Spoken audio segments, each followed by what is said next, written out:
My name is Marcus Donovan, though everyone calls me Mark. At 43, I've spent the last 15 years married to Catherine, Kate, and we have a 13-year-old daughter named Sophie. I'm the CFO of Precision Manufacturing here in Austin, Texas, and before that I served 8 years as an Air Force officer. My military background taught me to pay attention to details, to notice when things are out of place, when systems aren't functioning as they should. Standing at 6'3", I've always had to adjust car seats to accommodate my height. It's become second nature. Slide the seat back, adjust the mirrors, make sure everything's positioned correctly. These habits, these systematic approaches to everyday life, they're ingrained in me. They're part of who I am. Kate works as a pharmaceutical sales representative for biopharma industries. She's good at her job, successful, always talking about relationship building and client meetings. At 5'4", she's nearly a foot shorter than me, which means when we share vehicles, we're constantly readjusting seats. We live a comfortable life in Austin. I handle the finances and major decisions while Kate manages Sophie's schedule and social activities. Our routines are well established, predictable. Kate drives her own sedan for daily activities, but occasionally borrows my SUV for larger purchases, or when she needs to transport Sophie and her friends to various activities. Everything seemed normal until about 4 months ago. "I've got a new client," Kate announced one evening in late February, setting down her purse and kicking off her heels. "Ryan Mitchell. He's with a major medical group, and the potential for this account is huge." "That's great," I said, looking up from my laptop where I was reviewing quarterly reports. "What kind of medical group?" "Orthopedic surgery practice. They're expanding, looking at new pharmaceutical partnerships. Ryan says there's significant potential for biopharma's pain management portfolio."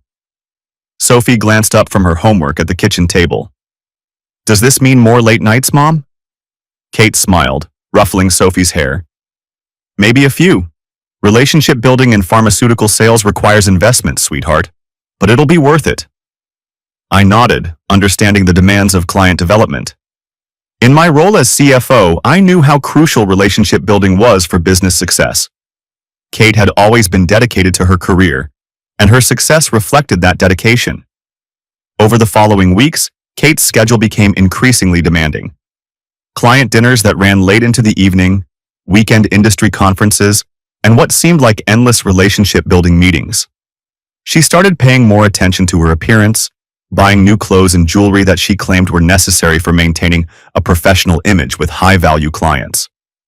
"The pharmaceutical industry is image-conscious," she explained, when I noticed a particularly expensive dress hanging in our closet. "If I'm going to represent biopharma at this level, I need to look the part." It made sense. I'd seen similar requirements in my own corporate environment. Success often required investment in professional appearance and networking. But then I started noticing discrepancies. As CFO, I'm trained to spot anomalies in financial data, inconsistencies that suggest something isn't quite right. Those same instincts began triggering when I looked at Kate's activities. Her expense reports didn't seem to match her claimed business activities. The restaurants she mentioned for client dinners didn't appear on her corporate credit card statements. The conferences she attended weren't listed on biopharma's training calendar. Sophie began making comments too, though she probably didn't realize their significance. "Mom's always taking important calls now," Sophie mentioned one evening while we were doing dishes together. She goes upstairs and closes the door. "Business calls can be confidential," I explained, though something about Sophie's observation bothered me.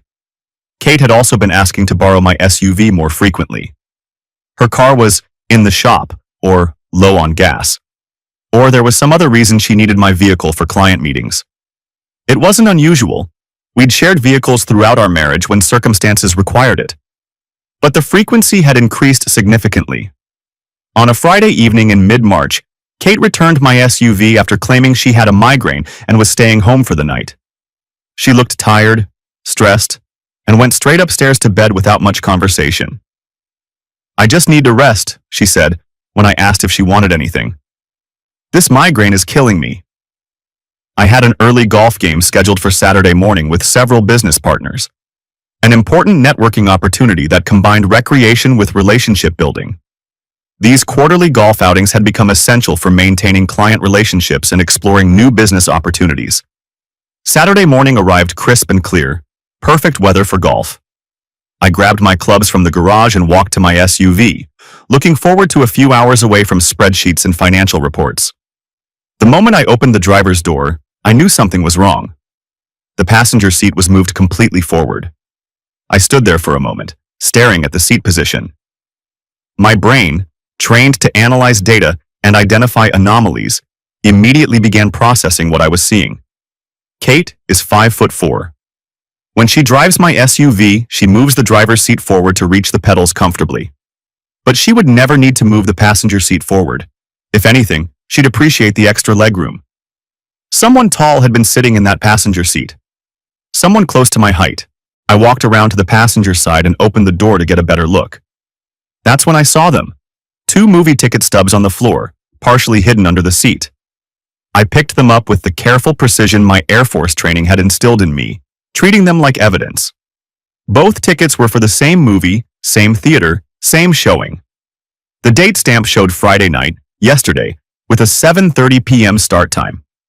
The same Friday night Kate claimed to have a migraine and stayed home. My military training kicked in immediately. In the Air Force, when you discover evidence of a security breach or operational failure, you don't panic. You systematically assess the situation, preserve evidence, and analyze the data methodically. I sat in my SUV for several minutes, my golf game forgotten, thinking through the implications. Kate had claimed to be sick, staying home with a migraine. But my vehicle showed clear evidence that someone had been in the passenger seat, someone tall enough to require moving the seat forward from its normal position. And the movie tickets proved Kate had been out Friday evening, not homesick. Someone had accompanied Kate to the movies. Someone tall. Someone she didn't want me to know about. I carefully placed the ticket stubs in my wallet, started the SUV, and drove to the golf course. But my mind wasn't on business networking anymore. It was applying the same analytical skills I used for financial audits to this personal situation. The evidence was clear and damning. Kate had lied about being sick. She had used my vehicle for what appeared to be a date with another man. And she had been careless enough to leave obvious evidence behind. During the golf game, I struggled to focus on conversation with my business partners. My mind kept returning to the passenger seat position and those ticket stubs. By the time we finished 18 holes, I had made a decision. I was going to approach this situation the same way I would approach a financial investigation at work, systematically, methodically, with careful attention to evidence and documentation. When I returned home, Kate was in the kitchen making lunch, looking much better than she had the previous evening. "How was golf?" she asked, not looking up from the sandwich she was preparing. "Fine," I said, setting my clubs aside. "Kate, we need to talk." Something in my tone made her look up. I could see the immediate tension in her posture, the way her hands paused in their movement. "About what?" I reached into my wallet and pulled out the movie ticket stubs, placing them on the kitchen counter. "I found these in my SUV this morning." Kate stared at the tickets, her face going pale. Those must be old tickets. They're dated yesterday, Friday night, 7:30 p.m. showing." I kept my voice calm, professional. "The same Friday night you claimed to have a migraine and stayed home." "Maybe they're Sophie's tickets," Kate said quickly. "Maybe she left them there from a previous trip." "Sophie was at a sleepover at Emma's house Friday night. You dropped her off yourself, remember? And these tickets are clearly dated yesterday." Kate's hands were shaking slightly now. Maybe I did go to the movies. Maybe I thought some fresh air would help with my headache." "You also had someone with you," I continued, maintaining the same calm tone I used during difficult business negotiations. "The passenger seat in my SUV was moved completely forward. That's not a position you would ever need. You're 5'4". But it's exactly where someone my height would need to move it if they were shorter than the previous passenger." The color drained completely from Kate's face. She opened her mouth, then closed it, clearly struggling to find an explanation that would make sense. "So, let me understand this correctly," I said, my CFO training taking over completely. "You claim to have a migraine and stayed home Friday night. But these tickets prove you went to a movie, and the passenger seat position proves you had someone with you, someone tall enough to require moving the seat forward, someone who left these tickets behind." Kate's breathing was becoming rapid, shallow. "Mark, I can explain." "Then please do," I said, crossing my arms. Because right now, the evidence suggests you lied about being sick, used my vehicle for what appears to be a date with another man, and were careless enough to leave obvious evidence behind. It's not what you think, Kate said desperately. I mean, yes, I went to the movies, but I went alone. I needed to get out of the house. The migraine was making me stir crazy. You bought 2 tickets to go alone? Maybe the theater made a mistake. And the passenger seat? Kate was clearly panicking now. Maybe Sophie moved it when she was playing in the car earlier this week. Sophie can't reach the floor controls to move the passenger seat, I pointed out. And even if she could, why would she move it forward? The position I found suggests someone significantly taller than her sat there. I could see Kate's story falling apart in real time. Every explanation she offered created more questions, more inconsistencies. It was like watching a poorly constructed financial report unravel under scrutiny. Kate, I said quietly, I've spent my entire career analyzing data and identifying discrepancies. This evidence doesn't support your explanations. The passenger seat position and these tickets tell a very clear story, and it's not the story you've been telling me. Kate broke down completely. She started crying, her hands covering her face. Mark, please, it's not what you think. I can explain everything if you just give me a chance. But I had already made my decision. This wasn't about emotional responses or dramatic confrontations. This was about facts, evidence, and systematic analysis. And the facts were telling me that my wife had been lying to me about her activities. I'm going to my office, I said, picking up the ticket stubs. When you're ready to tell me the truth, the complete truth, let me know. I walked to my home office and closed the door. Then I did what I always do when faced with a complex problem requiring investigation. I made a list. Evidence discovered. 1. Passenger seat moved forward from normal position 2. 2 movie tickets for Friday evening showing 3. Kate claimed to be homesick with migraine Friday night 4. Tickets prove Kate was out. Friday evening 5. Seat position proves someone tall accompanied Kate. Immediate questions requiring investigation. 1. Who was Kate's companion Friday night? 2. How long has this been going on? 3. What other lies has Kate been telling? 4. Are there other instances of suspicious behavior I've missed? As I stared at this list, my military training and professional experience converged. I wasn't dealing with an emotional crisis. I was dealing with an operational security failure that required systematic investigation. Over the next several hours, while Kate remained downstairs and Sophie was still at her sleepover, I began applying the same investigative techniques I used for financial audits to my personal situation. I started with our SUV's GPS history. Most modern vehicles maintain location data, and I knew how to access it through the vehicle's information system. The GPS logs for Friday evening told a story that contradicted everything Kate had claimed. At 6:45 p.m. Friday, my SUV was at an apartment complex across town, Riverside Gardens Apartments. At 7:15 p.m., it was at the movie theater where those tickets originated. After the movie, around 10:30 p.m., it returned to the same apartment complex. It didn't come home until nearly midnight. Kate hadn't just lied about being sick. She had spent Friday evening at someone's apartment, gone to a movie with them, and then returned to their apartment afterward. I sat back in my office chair, feeling strangely calm despite the magnitude of what I was discovering. My analytical mind was working through the implications while my emotional responses remained carefully controlled. The apartment complex address was easy enough to research. Online property records showed it was a luxury complex with high-end amenities. A quick cross-reference with public records and LinkedIn searches revealed something interesting. Ryan Mitchell, the new client Kate had been talking about, lived at Riverside Gardens Apartments. Ryan Mitchell, the client requiring all those relationship-building meetings. The reason for Kate's increased focus on professional appearance. The explanation for her late nights and weekend conferences. I pulled up Ryan's LinkedIn profile. 38 years old, marketing executive, recently divorced. He was tall, about my height based on the professional photos. And he worked for MedTech Solutions, a pharmaceutical company that competed directly with biopharma industries. This wasn't just an affair. Kate was involved with someone from a competing company. As a CFO, I understood the implications immediately. Kate had access to confidential client information, pricing strategies, and competitive intelligence through her role at Biopharma.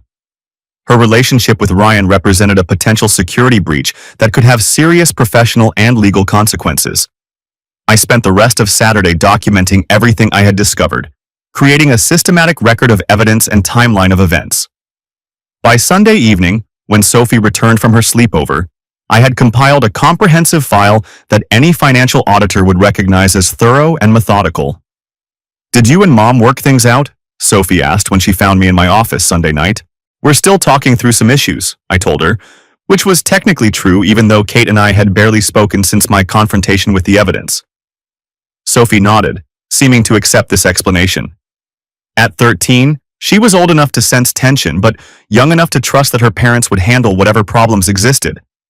Kate had spent most of the weekend avoiding direct conversation with me. She claimed to have work to catch up on, projects that required her attention. But I noticed she was making frequent phone calls, always going to another room to talk privately. On Monday morning, I made a decision that would change everything. I called Elena Rodriguez, a forensic accountant I had worked with on several corporate investigations. Elena specialized in financial fraud detection and had helped Precision Manufacturing uncover embezzlement schemes and financial irregularities in the past. "Mark, good to hear from you," Elena said when I reached her office. "What kind of corporate issue are you dealing with?" "Actually, this is personal," I said. "I need a comprehensive financial audit of my household accounts and my wife's business activities.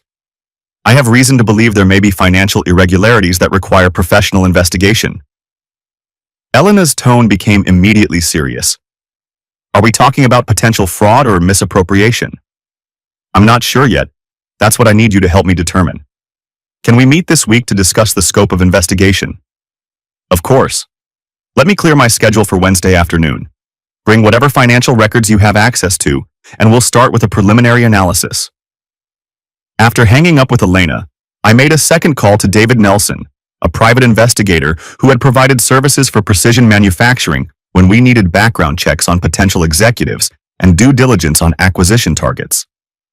"David, I need to hire you for a personal matter," I said when he answered. "I have reason to believe my wife may be involved in activities that could compromise both my marriage and potentially violate professional confidentiality agreements." "Domestic investigation with potential corporate implications?" "Exactly. I've uncovered evidence of deception, and I need professional surveillance and investigation to determine the full scope of the situation. I can meet with you Tuesday morning to discuss the parameters. Standard rates apply, and I'll need you to sign agreements acknowledging that any evidence I uncover may be admissible in legal proceedings." "Understood. I'll bring everything I've documented so far." By Monday evening, I had scheduled meetings with a forensic accountant and a private investigator. I was applying the same professional network and systematic approach to this personal crisis that I would use for any major corporate investigation.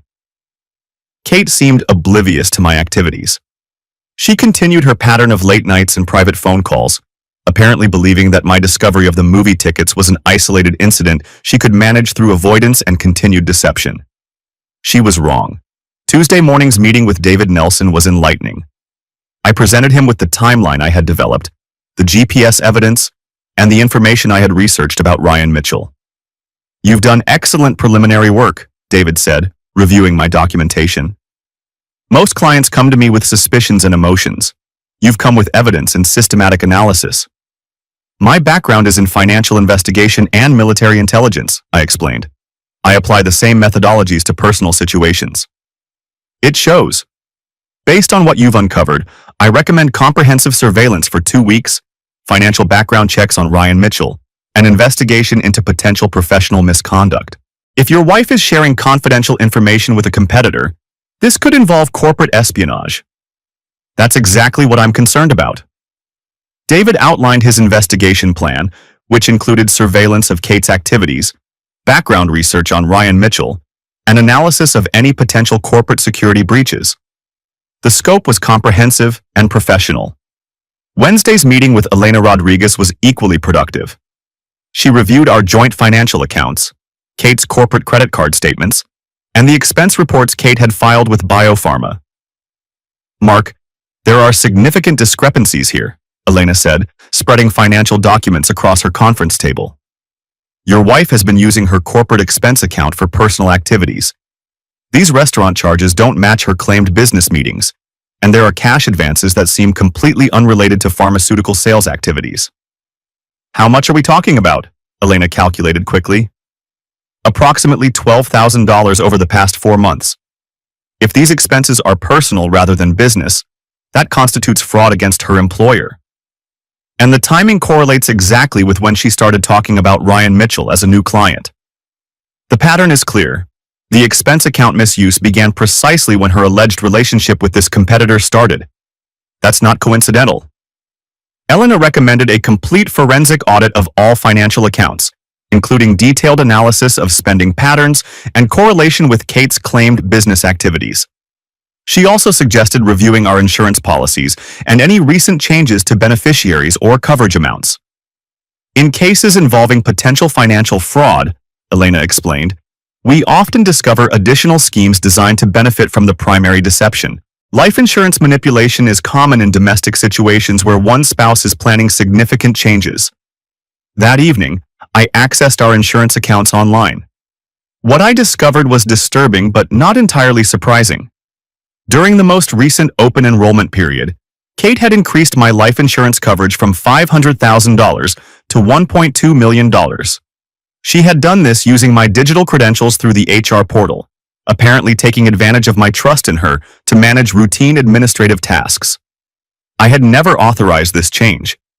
I had never even been informed of it. Under Texas law, using someone else's digital credentials to make unauthorized changes to financial accounts constitutes forgery. If the insurance company had relied on electronic signatures or approvals Kate had made using my identity, that could also constitute wire fraud under federal law. Kate wasn't just having an affair. She was committing multiple crimes. By Thursday evening, I had compiled a comprehensive file that documented pattern of deception, financial fraud, potential corporate espionage, and insurance fraud. The evidence was overwhelming and growing daily.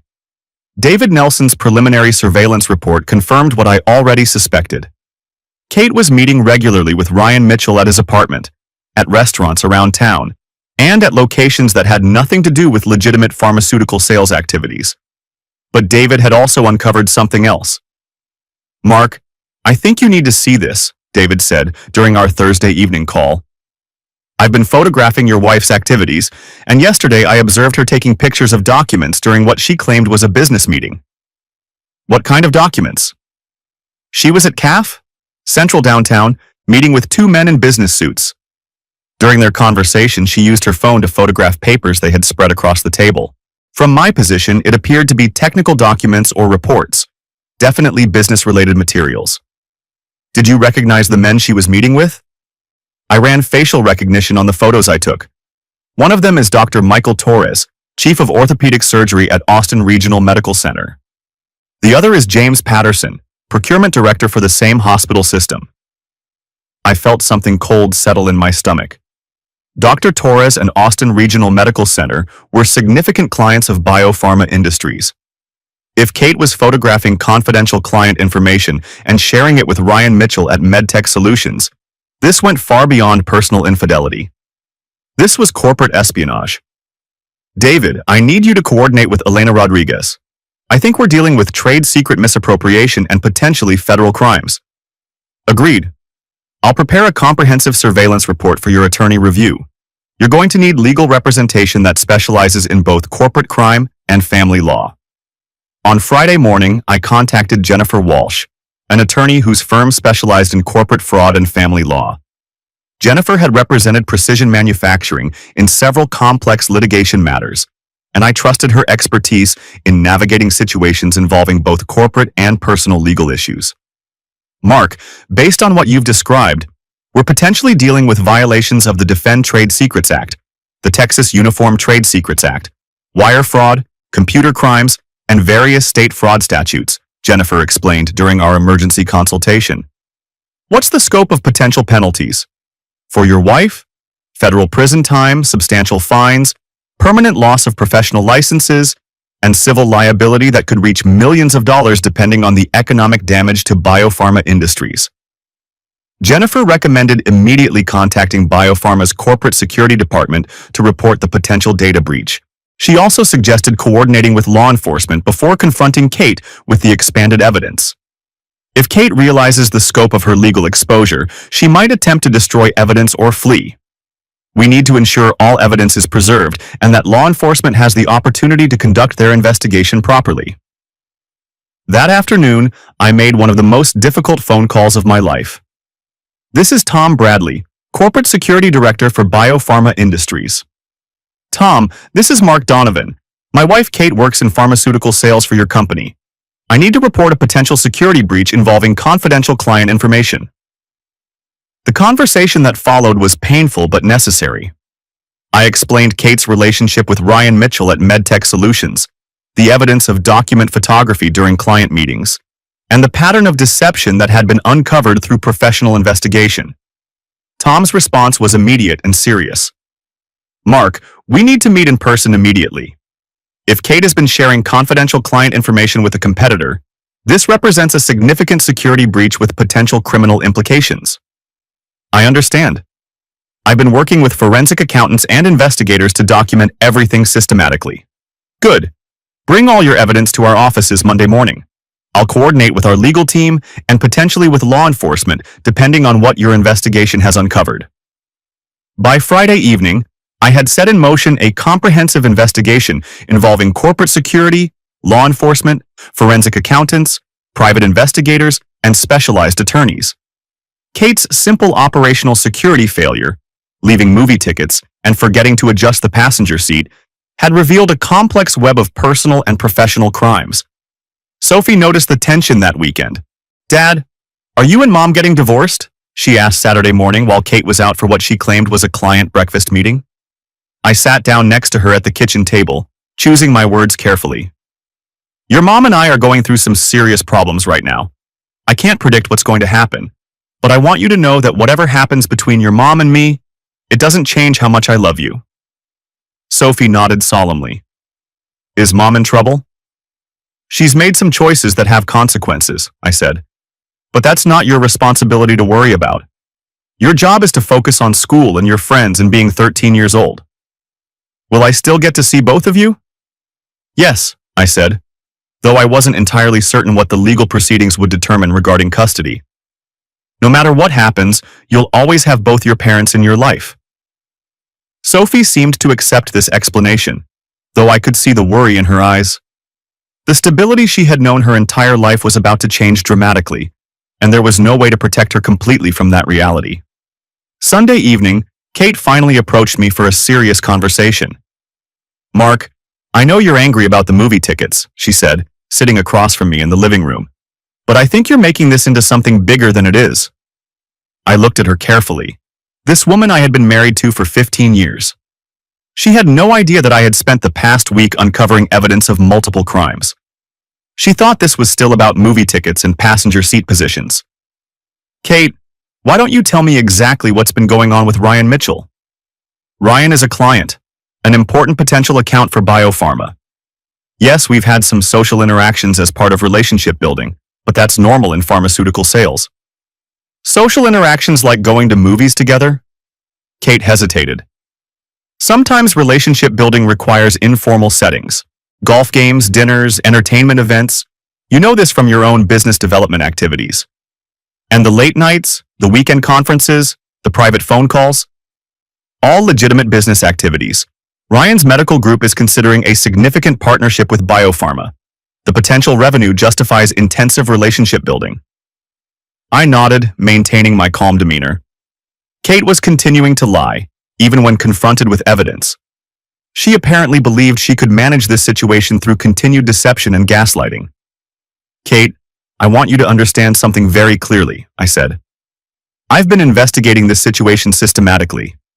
I have evidence of activities that go far beyond what you've described. Tomorrow morning, I'm meeting with BioPharma's corporate security department to discuss potential security breaches related to confidential client information. The color drained from Kate's face. What are you talking about? I know about Ryan working for MedTech Solutions. I know about the financial irregularities in your expense accounts. I know about the insurance fraud. And I know about the document photography during client meetings. Kate's breathing became rapid and shallow. Mark, you don't understand. You're misinterpreting everything.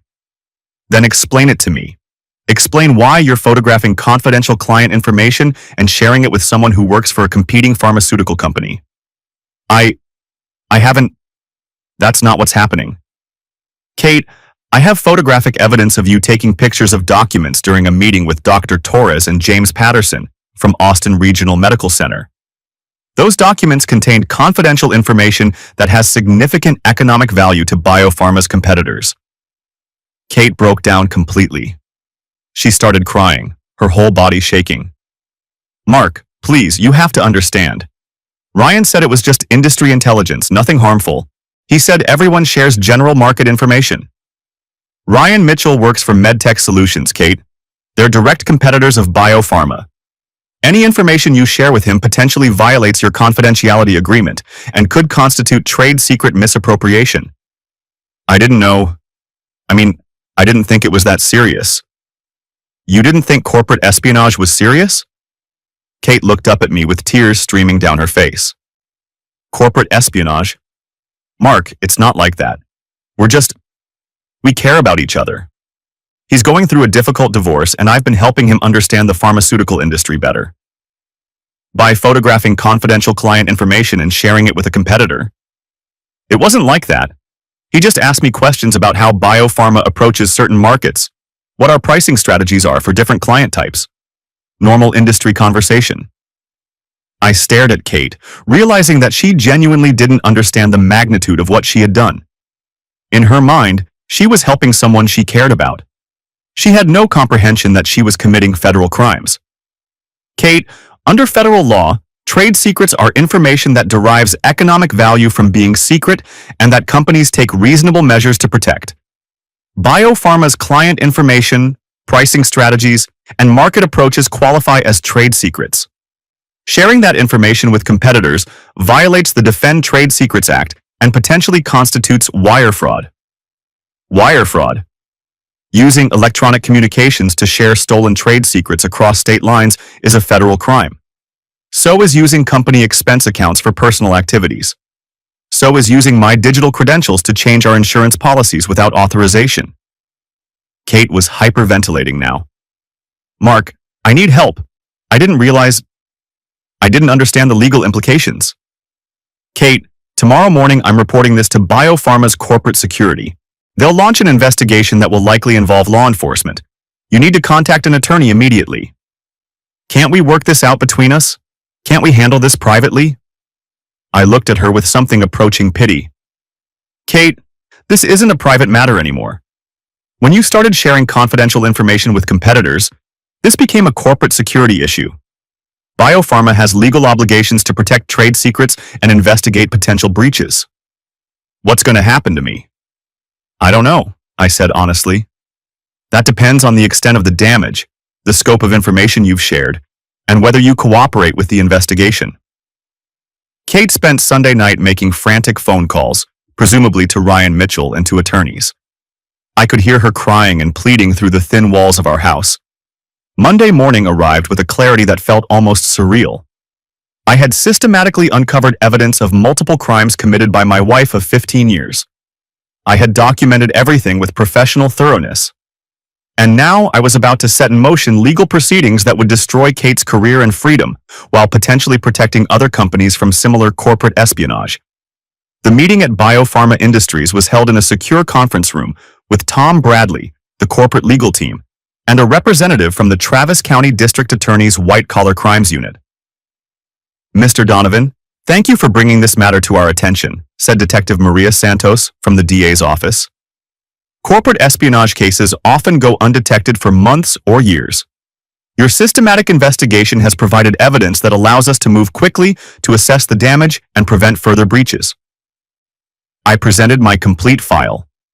Financial records, GPS evidence, surveillance photographs, documentation of expense account fraud, insurance fraud evidence, and the timeline of Kate's activities with Ryan Mitchell. This is extremely thorough work, Tom Bradley commented. Your investigation has provided evidence that would typically take our security team weeks to develop. My background is in financial investigation and military intelligence, I explained. I applied the same methodologies to this personal situation. Detective Santos reviewed the surveillance photographs showing Kate photographing confidential documents. These images provide clear evidence of trade secret misappropriation. Combined with the financial evidence and the relationship with a competitor, we have probable cause for criminal charges. What's the typical penalty structure for these violations? I asked. Under federal law, trade secret misappropriation can result in up to 10 years in prison and substantial fines, Detective Santos explained. Wire fraud carries similar penalties. The expense account fraud and insurance fraud add additional state charges. The biopharma legal team explained that they would need to conduct an immediate internal investigation to assess the scope of damage. Kate would be terminated immediately, and they would file both criminal complaints and civil lawsuits to recover damages and prevent further misuse of confidential information. Mr. Donovan, we appreciate your professionalism in handling this matter, Tom Bradley said. Your systematic approach has allowed us to respond quickly and comprehensively to what could have been a devastating security breach. That afternoon, while I was still at the biopharma offices, Detective Santos received a call from MedTech Solutions Corporate Security Department. Interesting development, she said after hanging up. MedTech has been conducting their own internal investigation into Ryan Mitchell's activities. Apparently, he's been sharing information with multiple pharmaceutical companies and may be running a broader corporate espionage scheme. Multiple companies? Ryan Mitchell appears to have been cultivating relationships with sales representatives from several pharmaceutical companies, not just your wife. MedTech discovered suspicious files on his computer containing confidential information from Biopharma, PharmaCorp, and at least 2 other competitors. This revelation expanded the scope of the investigation significantly. Kate wasn't just involved in a personal affair that included corporate espionage. She was part of a larger scheme that involved multiple companies and potentially millions of dollars in trade secret theft. Detective Santos, what does this mean for Kate's legal exposure? It means she may be charged as part of a conspiracy rather than as an individual actor. Federal conspiracy charges carry enhanced penalties, especially when multiple companies and interstate commerce are involved. When I returned home Monday evening, Kate was waiting for me with her attorney, a woman named Patricia Williams, who specialized in white-collar criminal defense. Mr. Donovan, I represent Kate Donovan, Patricia said. We need to discuss the situation that's developed. Of course. Patricia outlined Kate's legal position, which was dire. The evidence I had uncovered provided probable cause for multiple federal and state charges. Kate's best option was cooperation with the investigation in exchange for a plea agreement that might reduce her potential prison sentence. Kate has agreed to provide complete cooperation with law enforcement, Patricia explained. She's prepared to testify about Ryan Mitchell's activities and provide access to all communications and documents related to the corporate espionage scheme. I looked at Kate, who appeared to have aged years in the past week. Kate, do you understand the extent of what you've been involved in? I'm starting to, she said quietly. Ryan told me he was just gathering general industry intelligence. I didn't realize he was running a scheme involving multiple companies. What exactly did you share with him? Kate's attorney nodded, indicating she could answer. Client lists, pricing strategies, product development timelines, marketing plans, and competitive analysis reports. Ryan said he was helping his medical group make informed decisions about pharmaceutical partnerships. Kate, those are core trade secrets. Biopharma spends millions of dollars developing that information and protecting it from competitors. I know that now, Kate said, tears starting again. I was in love with him. I thought I was helping someone I cared about make better business decisions, Patricia Williams interjected. Mr. Donovan, Kate's cooperation with the investigation may result in a plea agreement that avoids the maximum penalties. However, she will face federal prison time, substantial fines, and permanent loss of her professional licenses. What about Ryan? Ryan Mitchell is facing much more serious charges. As the apparent architect of this scheme, he's looking at potentially decades in federal prison. That evening, after Kate's attorney left, Kate and I had our final conversation as husband and wife. Mark, I know I've destroyed everything, Kate said. I know there's no way back from this. But I need you to know that I never intended for things to go this far. Kate, intention doesn't matter when you're committing federal crimes. Your choices have consequences that extend far beyond our marriage. What's going to happen to Sophie? Sophie will live with me. Given your legal situation, supervised visitation will probably be the best you can hope for. Kate nodded, accepting this reality. Will you help her understand? Will you explain that I'm not a bad person, just someone who made terrible choices? I'll make sure Sophie knows that you love her, I said. But I won't lie to her about what you've done. She's old enough to understand that actions have consequences. Thank you, Kate whispered. Over the following weeks, the investigation expanded rapidly. The FBI became involved due to the interstate nature of the conspiracy and the federal crimes involved. Ryan Mitchell was arrested and charged with conspiracy to commit trade secret misappropriation, wire fraud, and computer crimes. Kate was arrested but released on bail, pending her cooperation with the investigation. The Pharmaceutical Industry Regulatory Board launched an ethics investigation that would result in permanent revocation of Kate's professional licenses. Biopharma Industries filed a civil lawsuit under the Defend Trade Secrets Act, seeking millions of dollars in damages. MedTech Solutions terminated Ryan Mitchell and faced their own federal investigation for benefiting from stolen trade secrets. My divorce attorney, working with Jennifer Walsh, filed for divorce based on Kate's criminal behavior. Given the evidence of financial fraud and criminal activity, the divorce proceedings were straightforward. Kate had no viable defense against the documented pattern of deception and crime. The custody evaluation was painful but necessary. Sophie underwent interviews with the family court judge and evaluation by Dr. Sarah Martinez, a court-appointed guardian ad litem. The child psychologist's report documented the impact of Kate's deception on Sophie's emotional well-being and recommended supervised visitation due to the pattern of lies and the risk that Kate might pressure Sophie for information about my activities. Sophie is a resilient child with strong coping mechanisms, Dr. Martinez explained during the custody hearing. However, her mother's pattern of deception and criminal behavior represents an ongoing risk to Sophie's emotional stability and development. Family Court Judge Robert Kim reviewed the comprehensive evidence and issued a custody order that awarded me primary custody with supervised visitation for Kate. The court also ordered Kate to pay restitution for the financial damages caused by her expense account fraud and insurance fraud. 6 months after I discovered those movie tickets in my SUV, Kate was sentenced to 18 months in federal prison, followed by 2 years of supervised release. She was ordered to pay over $200,000 in restitution to Biopharma Industries and faced additional civil liability that would likely follow her for the rest of her life. Ryan Mitchell received a sentence of 4 years in federal prison and was ordered to pay millions in restitution to the multiple companies affected by his corporate espionage scheme. The pharmaceutical industry trade publication Pharma Times published a case study about the investigation that praised my systematic approach to uncovering corporate espionage. The article noted that my military and financial background had enabled detection of security breaches that might otherwise have continued for years, potentially costing the pharmaceutical industry tens of millions of dollars. This publicity led to unexpected opportunities. Companies began contacting me for consulting services related to insider threat detection and corporate security. My expertise in financial investigation and systematic analysis made me valuable for preventing the kind of corporate espionage Kate and Ryan had perpetrated. I founded Donovan Financial Forensics, a consulting firm specializing in corporate security and financial crime prevention. The business grew rapidly as companies recognized the need for systematic approaches to insider threat detection. Sophie adapted to our new reality with the resilience that Dr. Martinez had identified.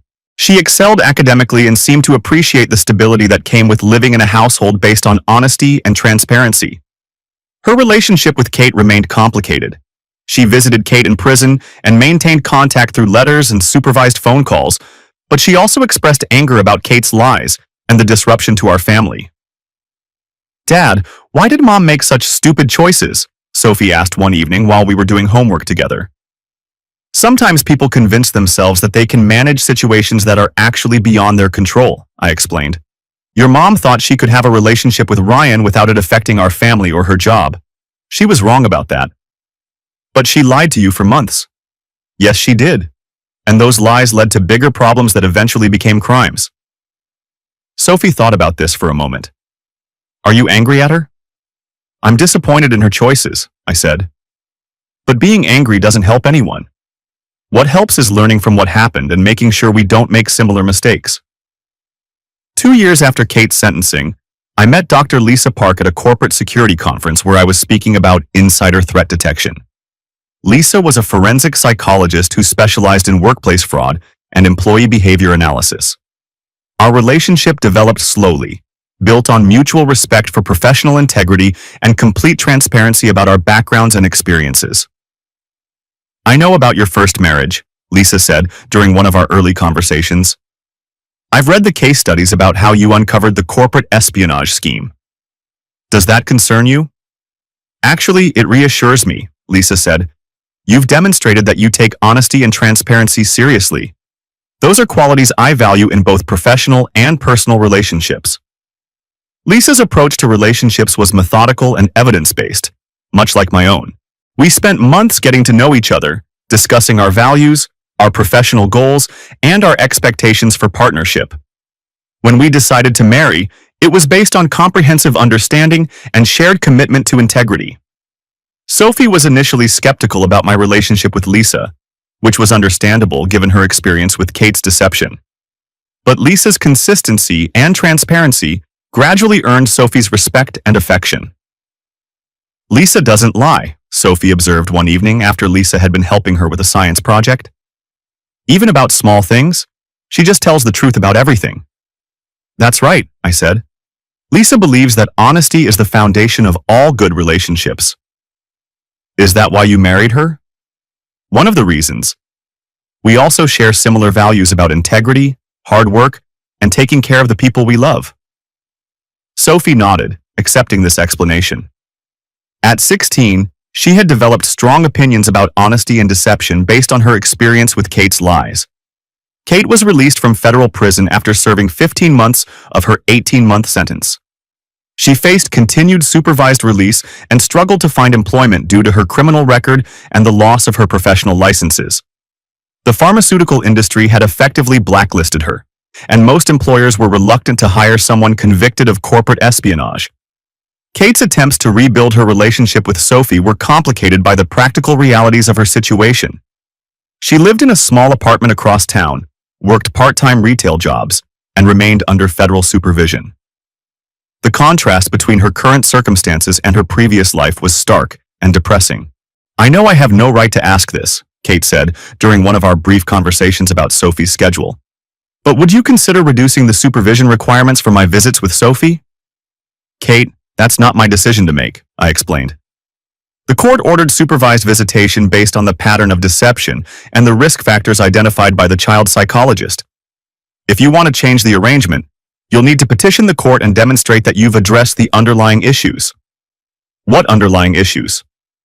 The pattern of lies, the financial crimes, the corporate espionage.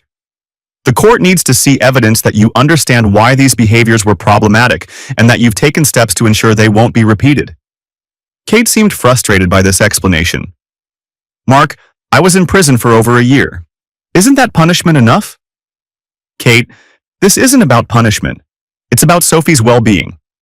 The court determined that supervised visitation was necessary to protect Sophie's emotional stability. If you want that to change, you need to work with a therapist, demonstrate consistent employment and law-abiding behavior, and show that you understand the impact your choices had on Sophie. Kate never pursued the court petition. The requirements for demonstrating rehabilitation were extensive, and she seemed overwhelmed by the practical challenges of rebuilding her life while under federal supervision. Sophie maintained contact with Kate, but struggled with the relationship.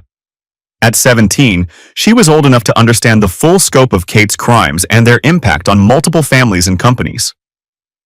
Mom keeps saying she made mistakes, Sophie told me one evening, but they weren't mistakes. Mistakes are accidents.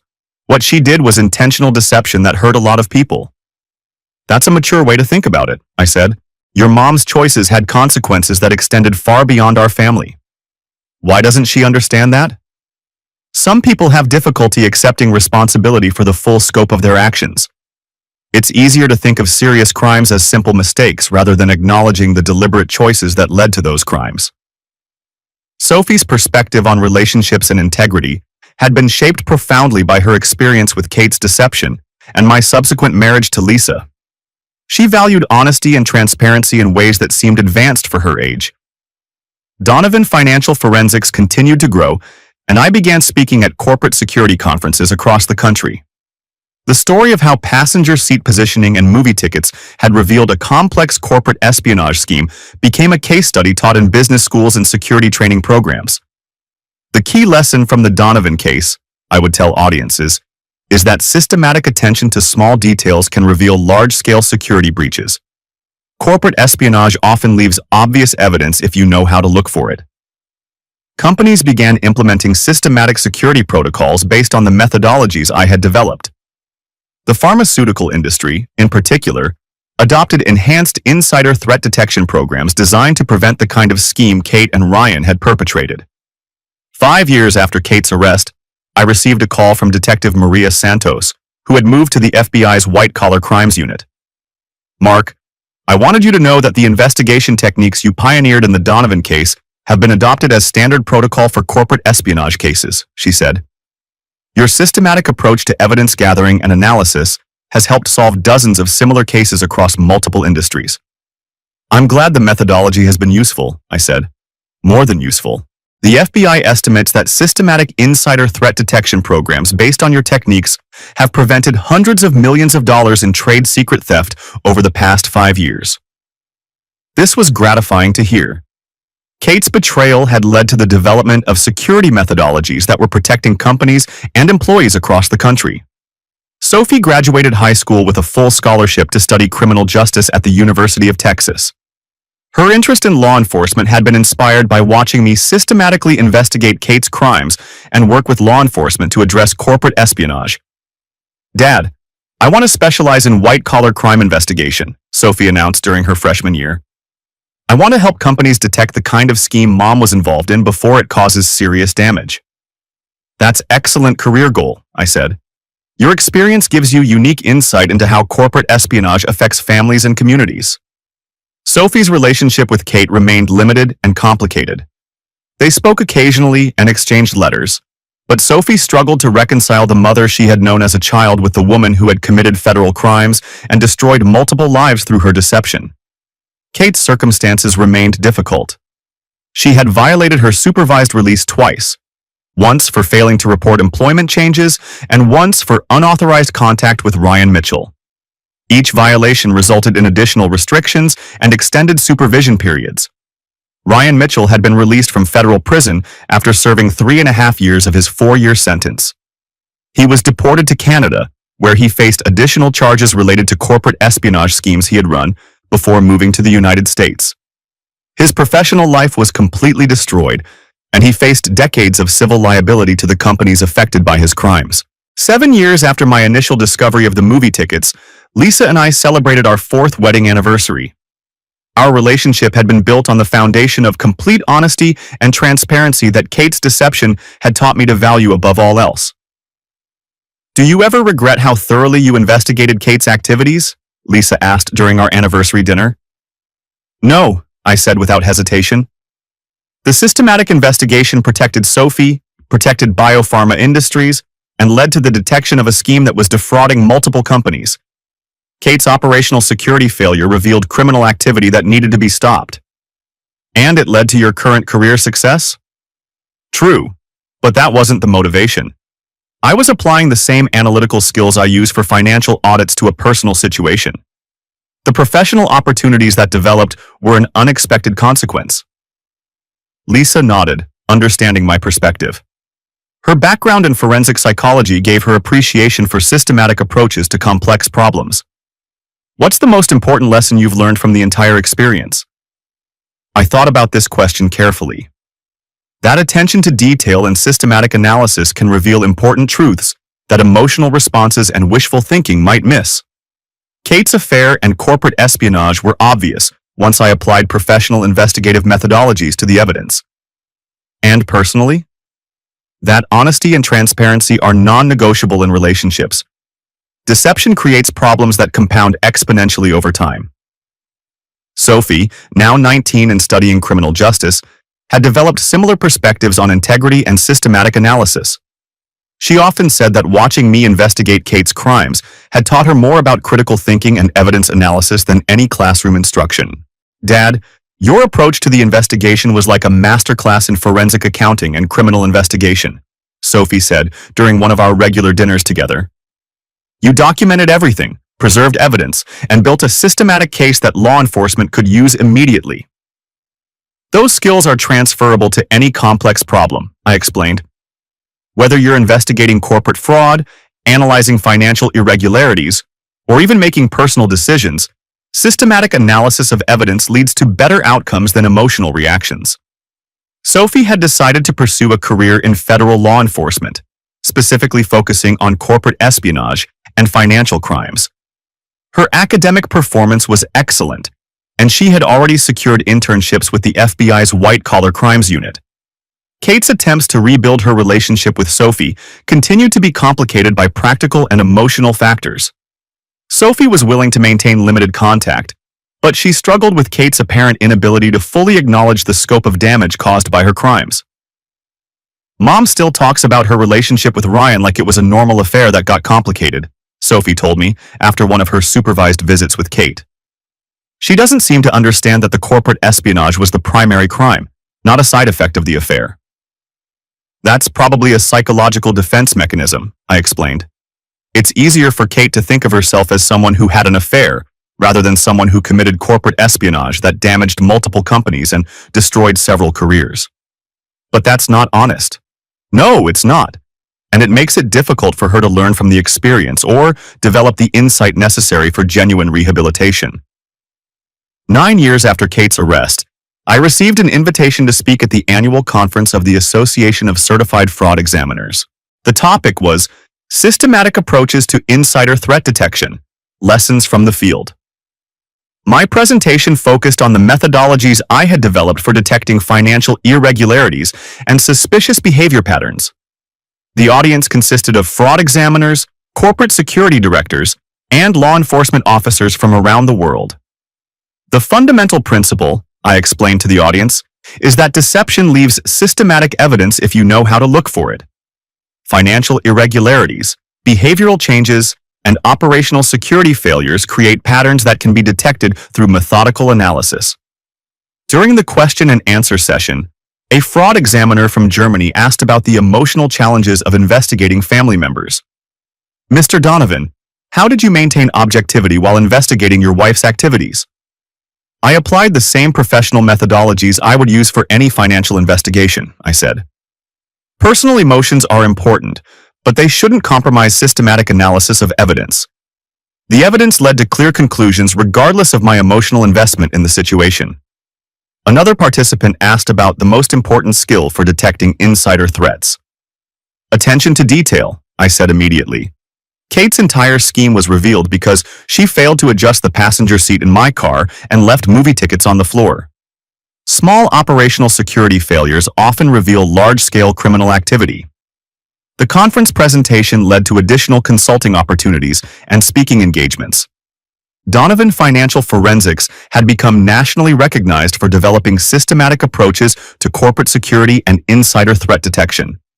Sophie graduated from the University of Texas with highest honors and was accepted into the FBI's training program at Quantico.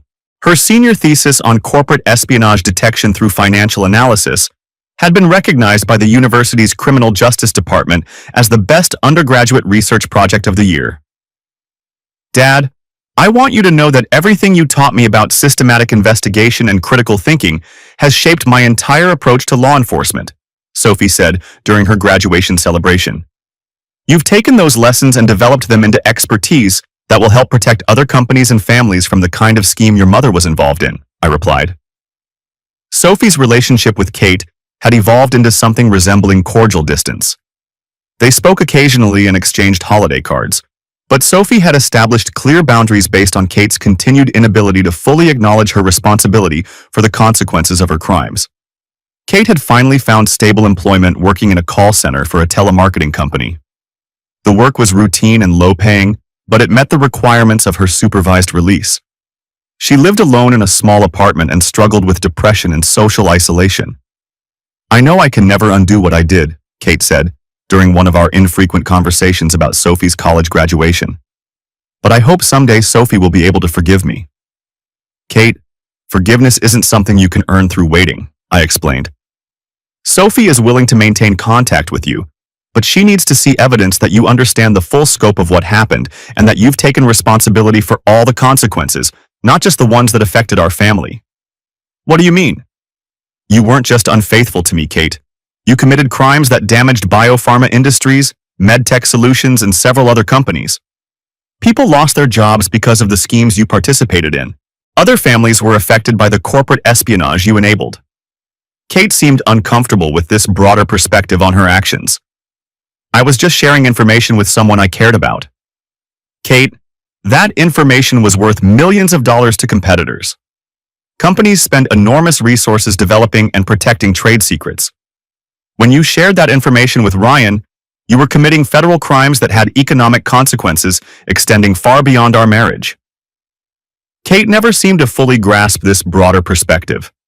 Her focus remained on the personal aspects of her betrayal rather than the professional and legal dimensions of her criminal behavior. 10 years after my discovery of the movie tickets, I was invited to join the faculty at the University of Texas as an adjunct professor teaching corporate security and financial crime detection. The position allowed me to share my expertise with the next generation of fraud examiners and corporate security professionals. My first lecture focused on the case that had launched my consulting career. Corporate espionage often begins with personal relationships that compromise professional integrity, I explained to the class. The key to detection is systematic monitoring of financial irregularities, behavioral changes, and operational security failures. One student asked about the role of technology in insider threat detection. Technology is a tool, but it's not a substitute for systematic analysis, I said. GPS data, financial records, and digital communications provide evidence, but human analysis is required to identify patterns and draw conclusions. Another student asked about the ethical considerations involved in investigating family members. When criminal activity is suspected, personal relationships don't override legal and ethical obligations, I explained. My wife was committing crimes that were damaging multiple companies and violating federal law. My personal feelings about her infidelity were irrelevant compared to the need to stop ongoing criminal activity. The university position provided additional opportunities to research and develop systematic approaches to corporate security. I began working with graduate students on research projects related to insider threat detection and financial crime prevention. Sophie graduated from the FBI Academy with commendations for academic excellence and practical investigative skills. Her first assignment was to the Bureau's white-collar crimes unit in Dallas, where she would work on cases involving corporate espionage and financial fraud. Dad, I want you to know that my entire approach to investigation has been shaped by watching you handle Mom's case, Sophie said during her FBI Academy graduation ceremony. You've developed those lessons into professional expertise that will help protect other companies and families, I replied. Sophie's career with the FBI progressed rapidly. Her combination of academic knowledge and practical insight made her valuable for complex corporate espionage cases. Within 3 years, she was leading investigations involving multi-million-dollar trade secret theft schemes. Lisa and I celebrated our 8th wedding anniversary with a trip to Europe, visiting forensic psychology conferences where Lisa was presenting research on workplace fraud detection. Our marriage had been built on complete transparency and mutual respect for professional integrity. Do you think Sophie will ever fully reconcile with Kate? Lisa asked during our anniversary trip. I think Sophie has found an appropriate balance, I said. She maintains contact without compromising her own emotional well-being or professional integrity. Kate's inability to fully acknowledge her responsibility makes closer relationship difficult. And you? I've moved beyond anger or resentment. Kate made choices that had consequences.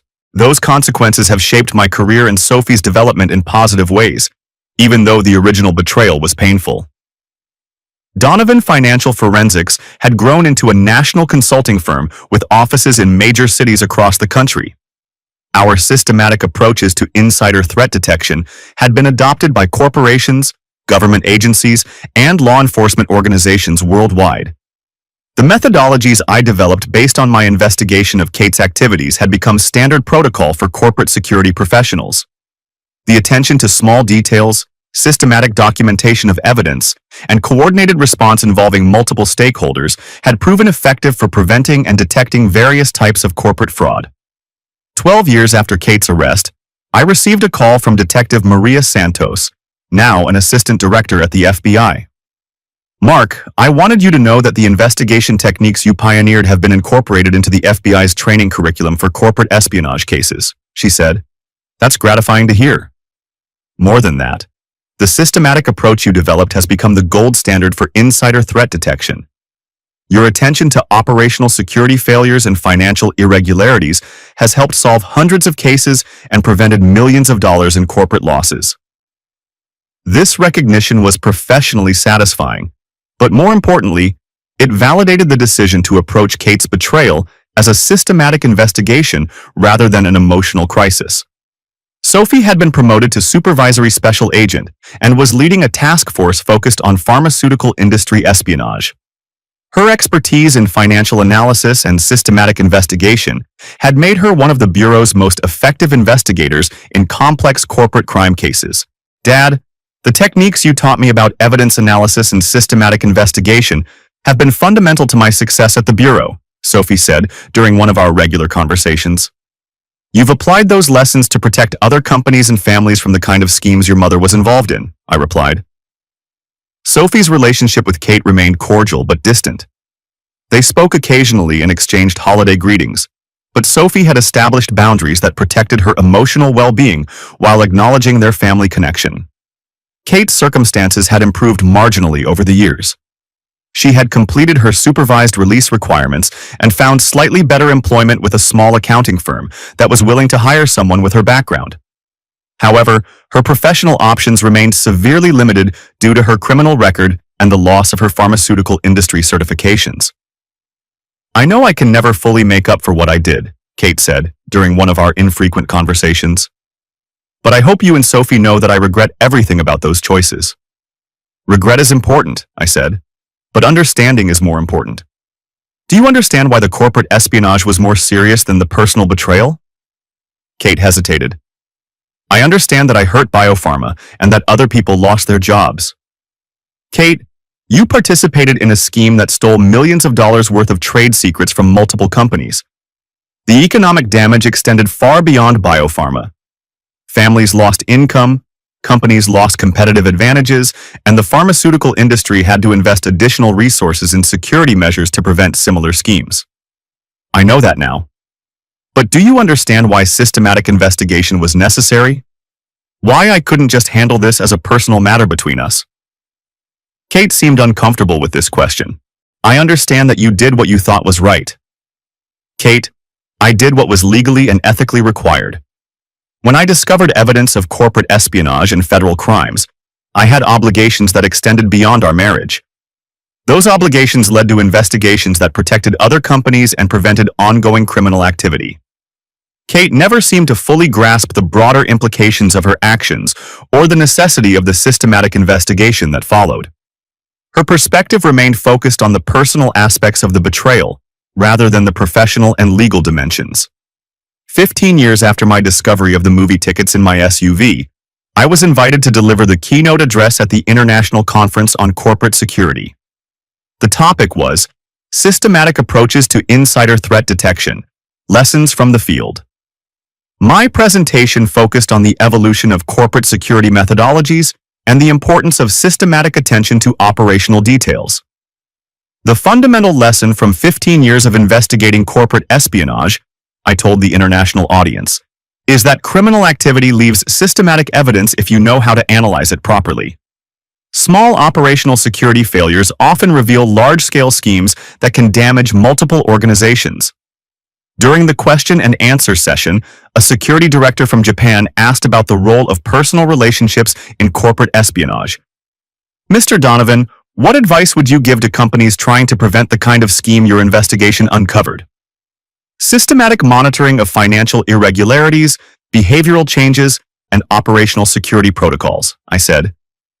Corporate espionage often begins with personal relationships that compromise professional integrity. Early detection requires attention to details that might seem insignificant, but indicate larger problems.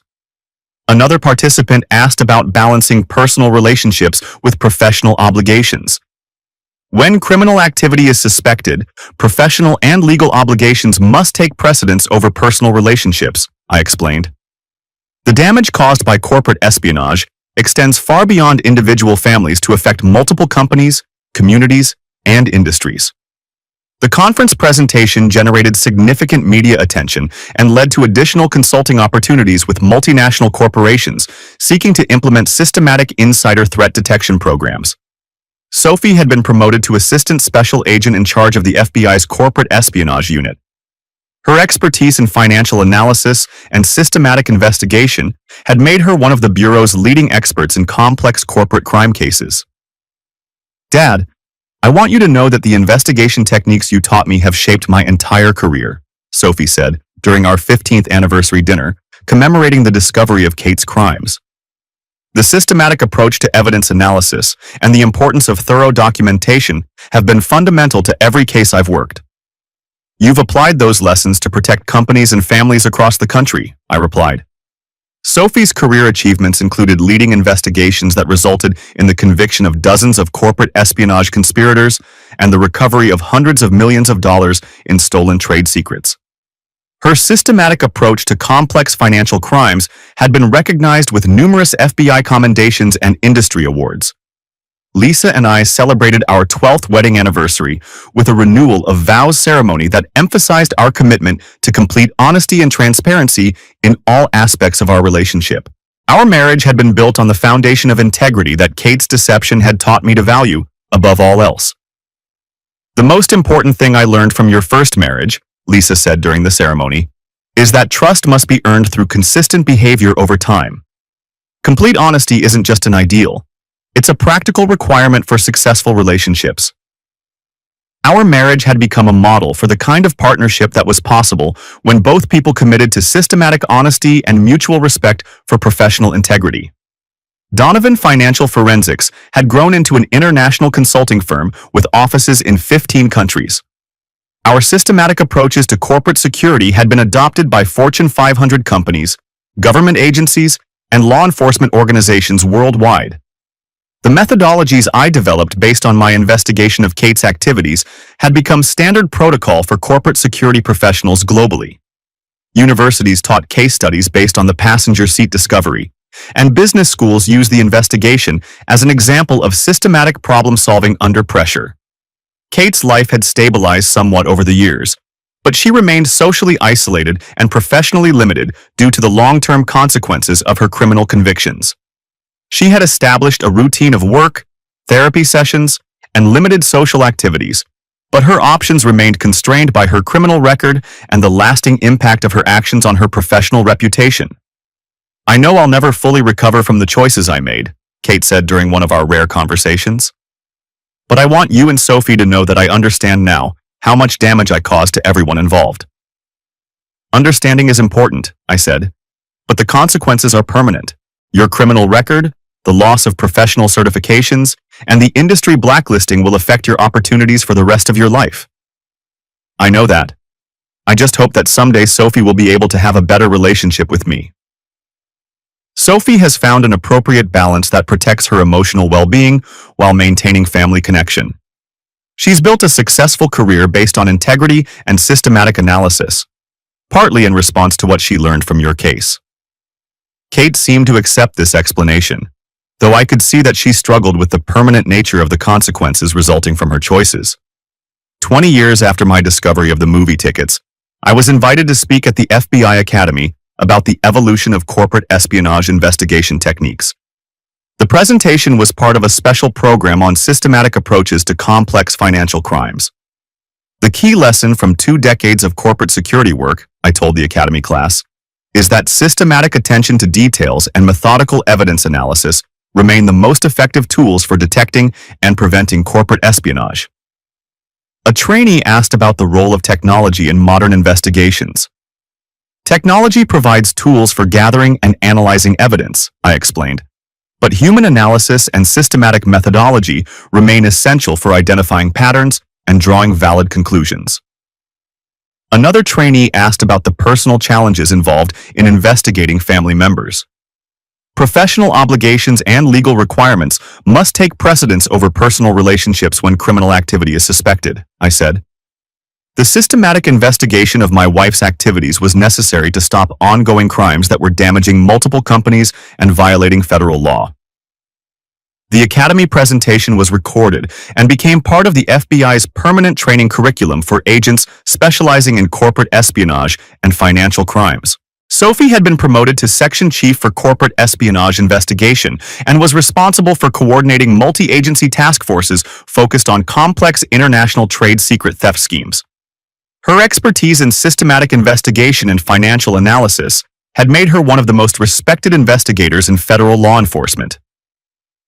Dad, everything I've accomplished in my career has been built on the foundation of systematic analysis and attention to detail that you taught me, Sophie said during a family dinner celebrating her promotion. You've taken those lessons and applied them to protect companies and communities across the country, I replied. Sophie's marriage to Special Agent David Nelson, a fellow FBI investigator she had met during a joint task force operation, was built on shared commitment to integrity and systematic honesty. Their relationship reflected the values of transparency and mutual respect that had shaped Sophie's perspective on partnerships. Kate attended Sophie's wedding ceremony, which was held in Austin with limited family and friends. The interaction between Kate and Sophie was cordial but restrained, reflecting the boundaries Sophie had established to protect her emotional well-being while maintaining family connection. I'm grateful that Sophie allowed me to be part of her wedding, Kate said to me after the ceremony. I know I don't deserve to be included in the important moments of her life. Sophie has found a way to maintain family relationships while protecting herself from the patterns of deception that characterized your behavior, I explained. She's built her life and career on systematic honesty and integrity. Kate nodded, seeming to understand that Sophie's approach represented the healthiest possible response to their complicated family history. 25 years after my discovery of the movie tickets in my SUV, I published a book titled Systematic Investigation: Lessons from Corporate Espionage Detection. The book detailed the methodologies I had developed for identifying and investigating insider threats, using the investigation of Kate's activities as a case study in systematic problem solving. The book became required reading in business schools and law enforcement training programs worldwide. It provided a comprehensive guide to detecting financial irregularities, behavioral changes, and operational security failures that might indicate corporate espionage or other forms of insider threats. The fundamental principle of systematic investigation, I wrote in the book's introduction, is that criminal activity leaves evidence if you know how to look for it. Small details, like passenger seat positions and movie tickets, can reveal large-scale schemes that threaten corporate security and economic stability. Sophie wrote the foreword to the book, explaining how her father's systematic approach to investigation had shaped her career in federal law enforcement. The methodologies detailed in this book, Sophie wrote, represent more than investigative techniques. They represent a commitment to systematic honesty and evidence-based decision-making that can be applied to any complex problem requiring careful analysis and methodical investigation. The book's success led to additional speaking opportunities and consulting contracts with corporations seeking to implement comprehensive insider threat detection programs. Lisa and I celebrated our 20th wedding anniversary with a trip to New Zealand, where Lisa was presenting research on forensic psychology applications in corporate security. Our marriage had become a model for the kind of partnership possible when both people committed to complete transparency and systematic honesty. The most important lesson from your first marriage, Lisa reflected during our anniversary trip, is that systematic attention to behavior patterns and evidence-based analysis can prevent small deceptions from becoming large-scale problems. Our marriage had been built on the foundation of integrity and transparency that Kate's betrayal had taught me to value as essential for any successful relationship. Donovan Financial Forensics had become one of the world's leading consulting firms specializing in corporate security and insider threat detection. Our systematic methodologies had been adopted by thousands of companies and had helped prevent billions of dollars in corporate losses due to insider threats and trade secret theft. Kate's life had settled into a routine of work, therapy, and limited social activities. She had found stable employment with a small nonprofit organization that was willing to hire someone with her background, and she had established a modest but stable lifestyle that met her basic needs while acknowledging the permanent limitations imposed by her criminal record. "I've accepted that I'll never fully recover from the choices I made 25 years ago," Kate said during one of our infrequent conversations. "But I want you to know that I've spent these years trying to understand the full scope of the damage I caused and working to become someone who deserves the limited relationship I have with Sophie." "That's the best anyone can do," I said. "Understanding the consequences and working to become better, even when the damage can't be undone." Kate had developed a better understanding over the years of how her actions had affected multiple companies, families, and individuals beyond our immediate family. This broader perspective had helped her develop genuine remorse rather than self-pity about her circumstances. Sophie's career had continued to flourish, and she had become internationally recognized for her expertise in corporate espionage investigation. She had testified before Congress about the need for enhanced trade secret protection, and had consulted with international law enforcement agencies developing systematic approaches to corporate crime investigation. "Dad, I want you to know that the investigation techniques you pioneered 25 years ago are now taught in law enforcement academies around the world," Sophie said during a family dinner celebrating the anniversary of the original discovery. "The most important thing is that those techniques have helped protect other companies and families from the kind of schemes your mother was involved in," I replied.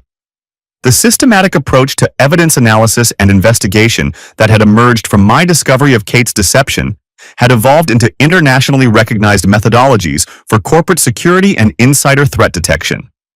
As I reflected on the 25 years that had passed since I found those movie tickets in my SUV, I was struck by how a simple operational security failure had revealed a complex web of personal betrayal and corporate crime. Kate's carelessness in not adjusting the passenger seat and leaving obvious evidence behind had triggered a systematic investigation that ultimately protected multiple companies and led to the development of security methodologies used worldwide. The lesson that had emerged from this experience, that systematic attention to details and methodical evidence analysis can reveal important truths hidden by deception, had shaped my career, my marriage to Lisa, and Sophie's development into one of the country's leading corporate crime investigators. Kate's betrayal had been devastating at the time, but the systematic response to that betrayal had ultimately created positive outcomes that extended far beyond our personal situation. The investigation had revealed ongoing criminal activity that needed to be stopped, led to the development of security methodologies that protected other companies, and demonstrated the importance of systematic honesty in both professional and personal relationships. Most importantly, the experience had taught Sophie the value of integrity, systematic analysis, and evidence-based decision-making that had shaped her successful career in federal law enforcement.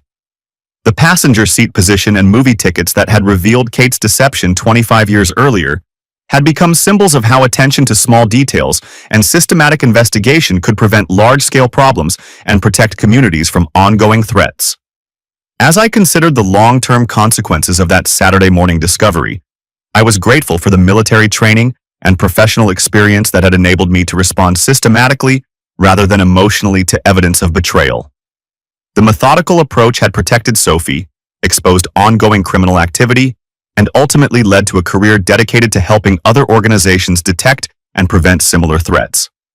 The systematic investigation that began with passenger seat positioning had evolved into a life's work focused on protecting corporate security and economic stability through methodical attention to details and evidence-based analysis.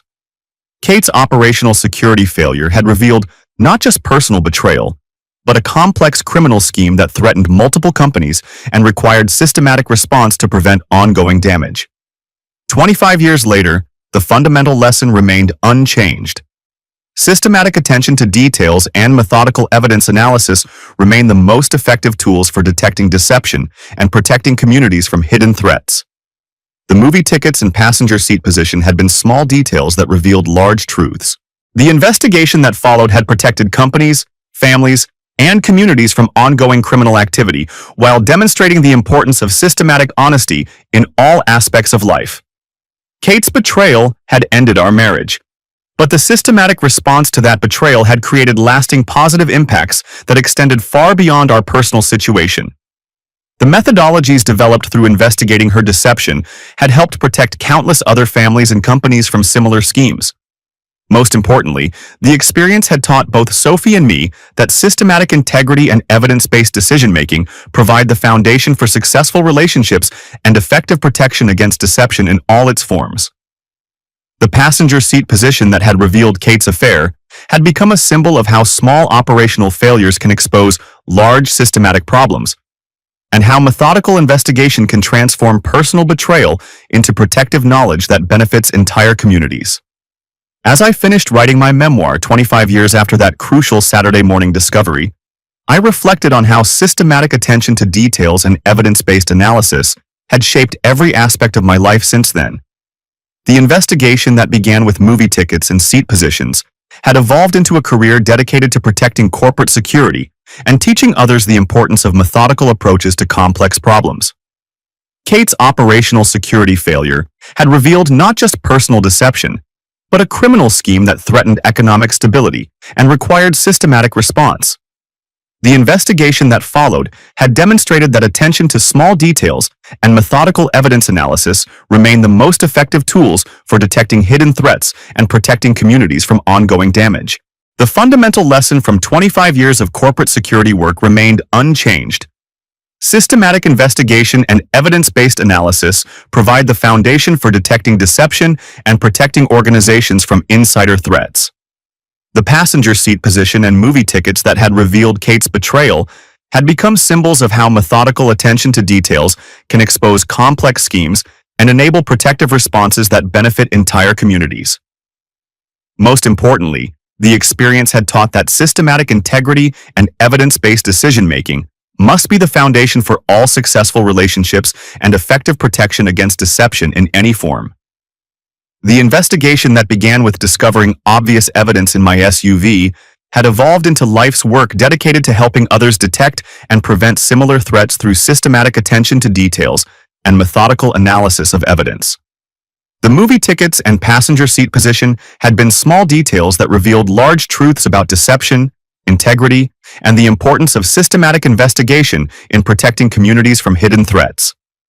25 years later, those small details continued to symbolize the effectiveness of methodical approaches to complex problems and the lasting positive impact that systematic investigation can have on corporate security and community protection worldwide.